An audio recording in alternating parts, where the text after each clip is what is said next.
Bonjour et bienvenue sur le nouveau podcast de la médiathèque de Chaponneau, le 12e podcast. Il paraît peu de temps après le dernier, on commence à prendre un rythme intéressant. Ce podcast sera sur la thématique du zen.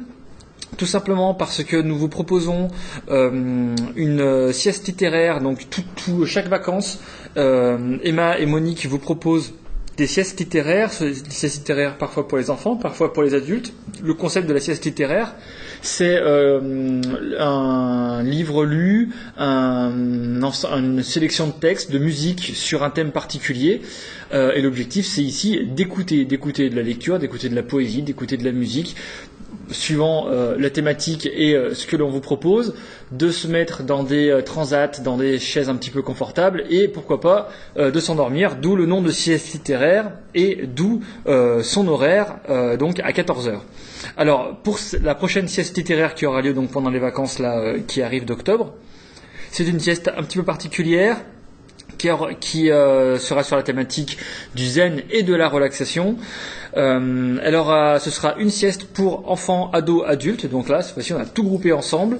Elle aura lieu le mardi 20 octobre à 14h, mais Emma vous en parlera plus longuement par la suite. Donc c'est un podcast qui sera principalement animé par Emmanuel, avec une intervention d'Ève qui vous parlera également d'un petit roman. Donc vous allez avoir des documentaires, des romans, de la musique autour du thème du zen et de la relaxation. Avant de démarrer le podcast, je vous propose de vous rappeler quelques animations qui auront lieu. Donc samedi 17 octobre, nous aurons l'heure du conte, le temps du conte. Samedi à 10h, c'est une heure du conte pour les enfants de 5 à 10 ans. C'est un conte qui est mis en scène par Sakina. Je vous rappelle également à votre souvenir, mais on en reparlera dans un prochain podcast, de la double séance de projection de films du vendredi 30 octobre, donc de projection de 2 films fantastiques la veille d'Halloween, mais que je vous dis, on vous en parlera la semaine prochaine. Également pendant les vacances scolaires, donc on a tout un tas d'animations que l'on fait assez régulièrement pendant les vacances scolaires. Vous aurez droit à 2 ciné-goûtés. Le mercredi 21 octobre, c'est une séance pour les plus jeunes, donc une projection de film au titre surprise, que vous pouvez venir voir à la médiathèque directement pour savoir quel film sera projeté. En tout cas, c'est une séance le mercredi 21 octobre pour les 2 à 6 ans. Elle aura lieu à 16h. C'est des projections qui sont assez courtes, en général qui durent 3/4 d'heure. Et le mercredi 28 octobre à 15h, une projection pour les plus grands, en fait pour toute la famille, dès 7 ans. Voilà pour les animations prévues prochainement. Je vous laisse avec Emma et Monique, et moi je vous retrouve dans le prochain podcast qui sera un podcast spécial cinéma avec des invités tout à fait exceptionnels. Donc je vous retrouverai dans une semaine ou 10 jours, le temps que je publie le prochain podcast. En attendant, je vous laisse donc avec Emma et Ève sur la thématique du zen et de la relaxation. Bienvenue pour un nouveau podcast. Je vous convie pour celui-ci à une petite virée sur une planète un peu particulière. Je vous propose une nouvelle longitude, position allongée ou assise pour le corps, et pour l'esprit une latitude zen. Attitude zazen donc pour ce podcast et pour notre prochaine animation culturelle. Nous vous invitons en effet à une séance de relaxation pour enfants et adultes à médiathèque de Chaponneau qui aura lieu le mardi 20 octobre à 14h. Alors ne manquez pas ce rendez-vous unique et n'hésitez pas à venir vous faire du bien. Séance prévue dans l'auditorium, gratuit pour tous. Le zen est tendance, le zen est à la mode dans nos contrées occidentales. Mais qu'est-ce que le zen? Un état d'esprit? Une philosophie? Eh bien tout à la fois. Le zen est un mélange unique des philosophies de 3 cultures, chinoise, hindouiste et bouddhiste. Bouddhiste en son essence, le zen est toutefois un style de vie typiquement japonais. Oui, méditer demande un effort, celui de ne rien faire, sauf celui de se concentrer sur l'instant présent. L'objectif est d'oublier le passé, de ne pas s'inquiéter du futur. Ayez pour objectif de vous concentrer sur votre respiration, ne plus se laisser emporter par le flot de ses propres pensées. Les bienfaits de la méditation sont maintenant scientifiquement prouvés. Il s'agit de se transformer soi-même pour aller vers les autres et mieux les aider. Méditer, c'est peut-être acquérir plus de liberté, être libre d'obéir à ses pensées ou pas. La méditation qui se développe aujourd'hui sous les noms de mindfulness ou pleine conscience vient de la tradition bouddhique. Je vous invite à découvrir un magnifique roman, Le Maître de Patrick Rambaud. Il y a 25 siècles, dans la Chine au pays de Song, Zhuang Qiu s'éveilla à la vie. Nous suivons tout au long de ce roman la pensée de Zhuang, épris de sagesse et de philosophie. Le maître nous invite à lâcher prise, à se laisser vivre loin de l'agitation du monde. Il n'y a rien à chercher, rien à attendre, car tout est déjà là.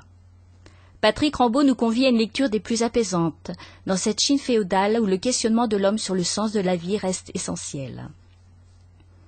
Je vous invite pour cela en compagnie d'Ève pour la lecture d'un extrait de ce roman.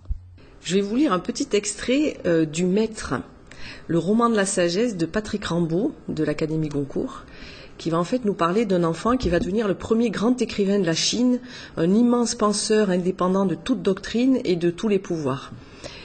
Voilà, je vais vous lire quelques extraits de ce magnifique roman. Comment Zhuang tomba sur notre terre. C'était il y a 25 siècles au pays de Song, entre le fleuve jaune et la rivière Huai. Zhuang Qiu naquit les yeux ouverts et sans un cri. Il était froissé, édenté, chauve, puisque les nouveau-nés ressemblent aux vieillards. Les hommes entrent en scène aussi démunis qu'ils en sortent. Sur la terre chinoise, le premier cri constitue l'individu, car l'âme se manifeste par le souffle. Mais l'enfant n'avait pas crié, il souriait aux poutres laquées du plafond. Consciente de l'anomalie, sa mère voulut le voir de plus près.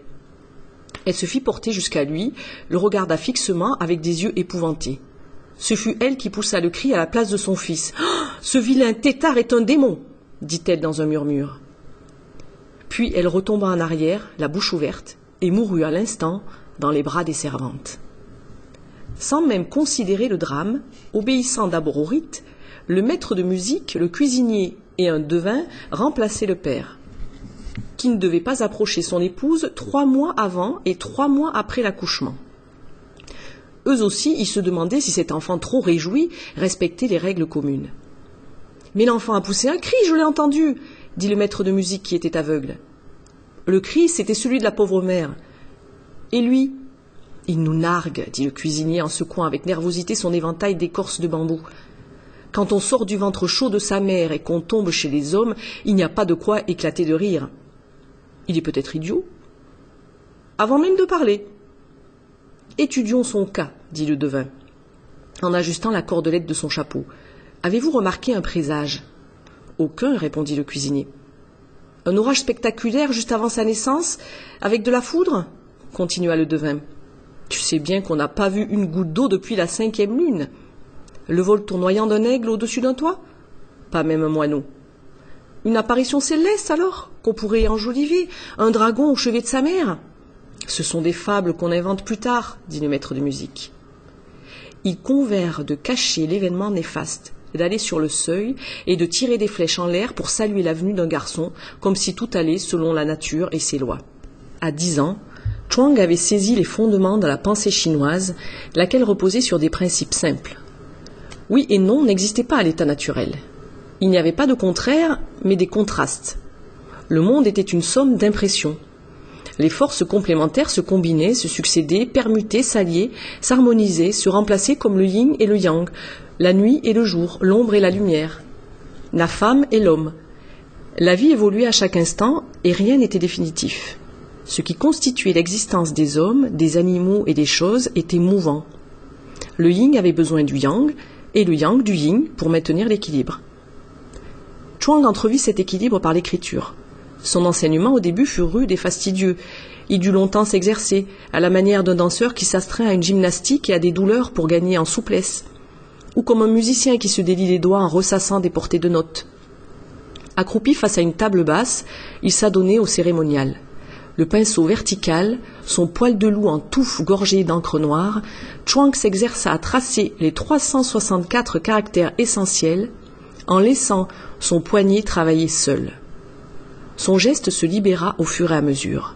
Il reproduisait ces caractères qu'il gardait en mémoire comme une chorégraphie. Les 10 traits de cheval, les 17 de tortue, points, courbes, barres. Il sut les associer pour étendre son vocabulaire. Quand son esprit et son corps se confondirent, quand son avant-bras traça les signes sans qu'il eût à y réfléchir, quand d'un coup de pinceau il put fixer des idées ou des choses sur une tablette, il comprit qu'il savait écrire. Maintenant, dit son père, tu peux devenir fonctionnaire. Donc voilà pour les extraits. Chuang Tzu vivait à l'époque brutale, incertaine et licencieuse des royaumes combattants.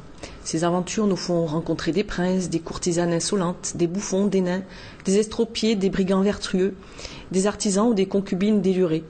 On rit, on réfléchit, on apprend, on s'étonne de ce que réclame Chuang. La nature contre l'artifice, la lenteur contre la frénésie, le calme contre le bavardage, le geste contre la technique. Une leçon parfaitement adaptée à nos temps modernes. Maintenant, un petit détour par le Japon, avec mon coup de cœur documentaire. Le Japon ou l'art de la beauté saine, de Misato Kukizaki et Isabelle Bruno. Un documentaire d'une toute beauté, qui reflète tout le raffinement de la culture japonaise.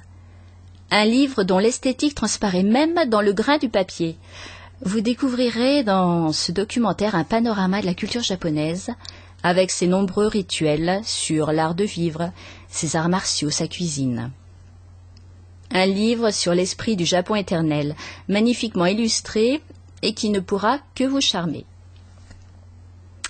Mais attention, chers auditeurs, maintenant il vous faudra mettre vos oreilles en mouvement, car je vous propose un peu de tai chi avec un livre de Peter Wayne qui a pour titre le tai chi, la méditation en mouvement.